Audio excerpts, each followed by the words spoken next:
Assalamualaikum warahmatullahi wabarakatuh. Perkenalkan, nama saya Radian Desa Nugraha. Pada kesempatan kali ini saya akan menjelaskan materi mengenai pengertian dasar hukum internasional. Hukum internasional itu sendiri adalah bagian hukum yang mengatur entitas berskala internasional. Pada awalnya, hukum internasional itu hanya diartikan sebagai perilaku dan hubungan antar negara. Namun, dalam perkembangannya, pola hubungan internasional itu semakin kompleks perkembangannya. Jadi, terdapat banyak definisi mengenai hukum internasional menurut para ahli. Contohnya saja menurut F. Sugeng Istanto yang mengemukakan definisi hukum internasional dalam suatu rumusan yang membedakannya dengan hukum perdata internasional, sekaligus menolak pandangan bahwa hukum internasional hanyalah merupakan moral internasional saja. Hukum internasional adalah kumpulan ketentuan hukum yang berlakunya dipertahankan oleh masyarakat internasional. Sedangkan menurut Jawahir Tontowi, beliau berpendapat sebagai suatu peraturan hukum yang memiliki cakupan yang cukup luas, hukum internasional terdiri dari prinsip-prinsip, peraturan-peraturan, dan kebiasaan internasional tentang tingkah laku negara-negara dalam hubungan internasional yang terikat untuk mematuhinya dan melaksanakannya. Nah, selain itu, hukum internasional mencakup peraturan-peraturan hukum tertentu terkait dengan antara individu-individu dengan subjek hukum non-negara atau non-state entities dan aktor-aktor negara yang baru. Analisis terminologi hukum internasional dapat dilihat sebagai berikut. Hukum internasional merupakan seperangkat aturan yang ditujukan dan dibuat oleh negara-negara berdaulat secara eksklusif yang dapat didefinisikan sebagai prinsip dan aturan-aturan yang harus dipatuhi oleh negara-negara atau subjek hukum internasional dan hubungan satu sama lain.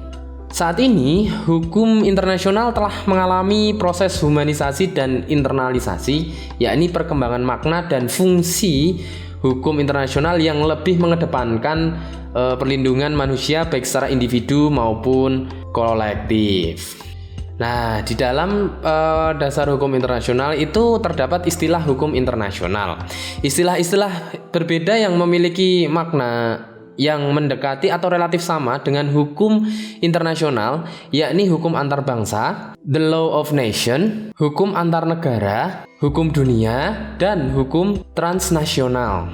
Jadi terminologi hukum internasional yang digunakan di Indonesia merupakan padanan dari istilah bahasa asing, di antaranya international law dari Inggris, droit international dari Prancis, dan international recht dari Belanda.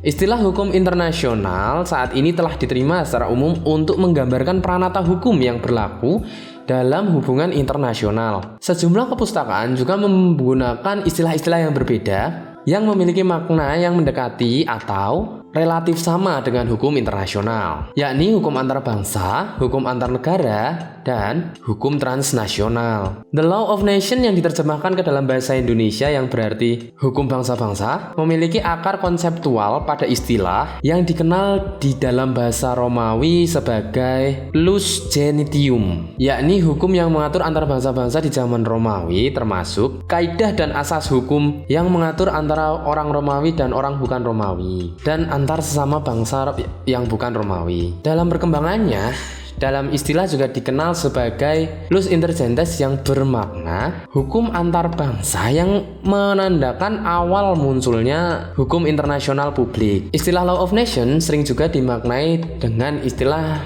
law among nation. Di masa menjelang berakhirnya Perang Dunia Kedua, seorang hakim Mahkamah Agung Amerika Serikat yang bernama Robert H. Jackson melakukan refleksi terhadap situasi peperangan pada saat itu dengan mengemukakan pentingnya hukum antar bangsa. Ia mengemukakan awareness of the effect of war on our fundamental law should bring home to our people the imperative and practical nature of our striving for a rule of law among the nation. Sejumlah pakar juga mengemukakan bahwa seakan menegaskan bahwa law among nation merupakan merupakan esensi dari hukum internasional publik yang dipahami saat ini. Istilah hukum antar negara juga digunakan untuk merujuk hukum yang mengatur hubungan antara suatu negara dengan negara lainnya. Dalam konteks hukum internasional kontemporer, istilah ini mengandung suatu kelemahan bahwa subjek hukum internasional hanyalah negara-negara. Faktanya, kendati pun negara-negara merupakan subjek dari hukum internasional, sejumlah entitas yang memiliki kapasitas hukum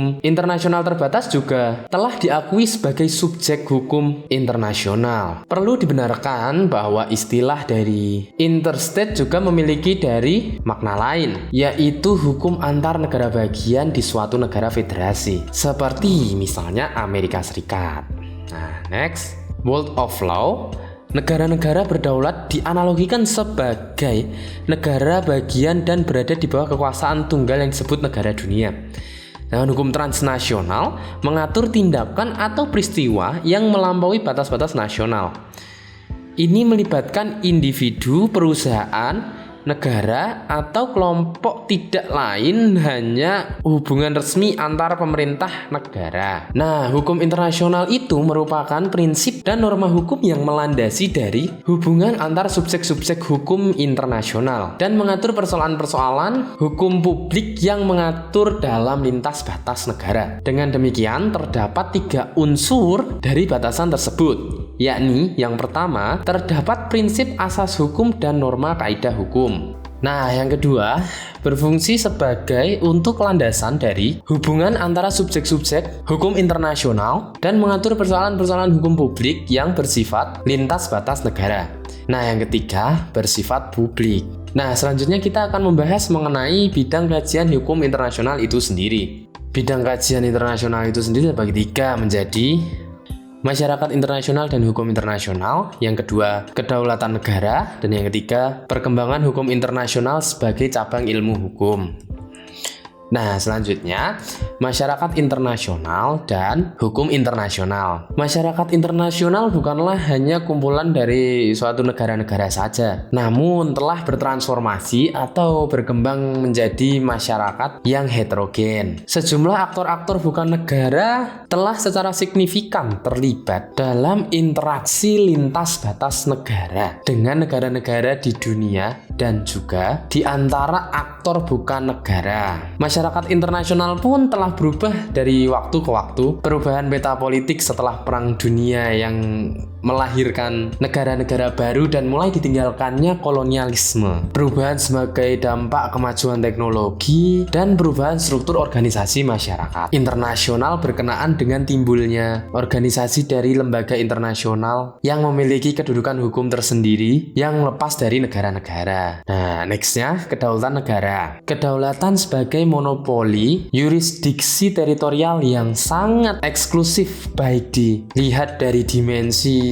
internal maupun eksternal. Istilah kedaulatan merupakan padanan dari istilah yang dikenal dari sejumlah bahasa, yakni sovereignty dari Inggris, lalu sovereignty dari Prancis, dan sovranus dari Italia yang berakar dari bahasa Latin, supranus yang berarti teratas. Ketika dipadukan dengan konteks negara, kedaulatan negara menjadi suatu konsepsi bahwa negara memiliki kekuasaan yang paling tinggi atau yang tertinggi. Nalar yang berangkat dari pemahaman bahwa hukum internasional mengikat negara dalam hubungan-hubungannya satu dengan yang lain, tentu menjadi terganggu apabila kedaulatan negara harus dimaknai secara sempit dalam konsepsi tersebut. Nah, perkembangan hukum internasional sebagai cabang ilmu hukum, saat ini hukum internasional telah diterima sebagai salah satu cabang dari satu analogi dari pohon ilmu hukum. 28 kurikulum pendidikan hukum di perguruan tinggi juga mengindikasikan bahwa kedudukan hukum internasional dipandang sama pentingnya dengan hukum tata negara, hukum pidana, hukum perdata, dan hukum administrasi negara.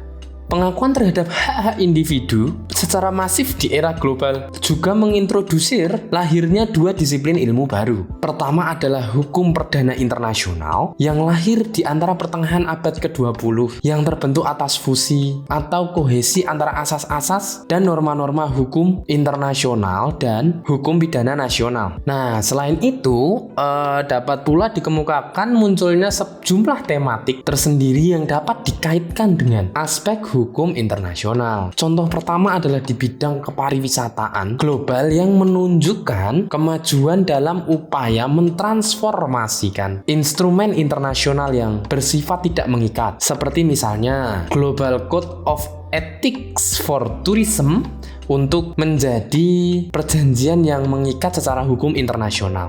Nah, sekian pemaparan materi dari saya. Terima kasih. Wassalamualaikum warahmatullahi wabarakatuh.